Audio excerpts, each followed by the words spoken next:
വിശാലമായ ഒരു വഴിയുണ്ട്, പക്ഷേ അവസാനം മരണവും നാശവും ന്യായവിധിയും നരകവുമാണ് എന്ന് യേശു പറഞ്ഞു. അത് അധികകാലം നിലനിൽക്കില്ല, ജീവിതം ഉടൻ അവസാനിക്കും. ആ ഇടുങ്ങിയ വഴിയിലൂടെ നിങ്ങൾ സഞ്ചരിച്ചിരുന്നെങ്കിൽ എന്ന് നിങ്ങളിൽ എത്ര പേർ ആഗ്രഹിക്കും? ഇന്ന് രാത്രി നിങ്ങളിൽ പലരും കവലയിൽ നിൽക്കുന്നു. ഇവിടെ നിന്ന് പോകുന്നതിനു മുമ്പ് നിങ്ങൾ ഒരു തീരുമാനം എടുക്കണം. നിങ്ങൾ ഗായകസംഘത്തിലായിരിക്കാം. നിങ്ങൾ ഈ വലിയ സദസ്സിൽ ഉണ്ടായിരിക്കാം. നിങ്ങൾ ഒരു തീരുമാനം എടുക്കേണ്ടിവരും. നിങ്ങൾ പറയുന്നു, ഇല്ല, ഞാൻ അത് എടുക്കില്ല. അതെ, നിങ്ങൾ അത് ചെയ്യും. നിങ്ങൾ അതെ അല്ലെങ്കിൽ ഇല്ല എന്ന് പറയും. അല്ലെങ്കിൽ നിങ്ങൾ അത് പറയും.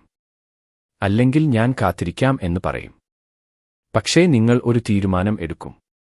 യേശുക്രിസ്തുവുമായി നിങ്ങൾ എന്തു ചെയ്യുമെന്ന് തീരുമാനിക്കാതെ ഈ സ്ഥലത്തുള്ള ആരും ഇന്ന് രാത്രി ഇവിടെ നിന്ന് പോകില്ല. നിങ്ങൾ ഇവിടെ നിന്ന് പോകുമ്പോൾ അത് ഉറപ്പായിരിക്കും. ജീവിതം ഹ്രസ്വമാണ്, നിത്യത ഹ്രസ്വമല്ല. അതിനാൽ പാപവഴികളെ വിട്ടു യേശുവിന് ജീവിതം സമർപ്പിക്കാം.